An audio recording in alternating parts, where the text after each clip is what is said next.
Причината да използвам тази диаграма, когато уча учениците си на събиране с преминаване, е, че всъщност искам те визуално да видят кое точно къде отива и как се случват нещата. Ето какво им показвам.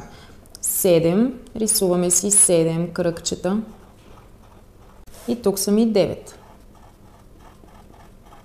Ето така, тези 7, като ги съберем заедно с 3, ми стават 10. Заради това мога при десетици да си напиша 1 и тези 6 ми идват за единици. И сега 6 от тук, хоп, по стрелкичката идва като отговор в колонката на единиците, а тази десетица, пак по стрелкичката, идва ето тук отгоре. И сега имаме 1 плюс 3 плюс 5.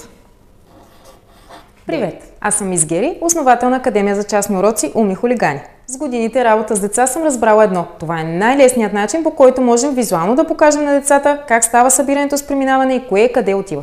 Запази това видео, за да го покажеш и на своето дете. А ако нещо специфично го затруднява, напиши ми в коментари, ще направя видео и за него.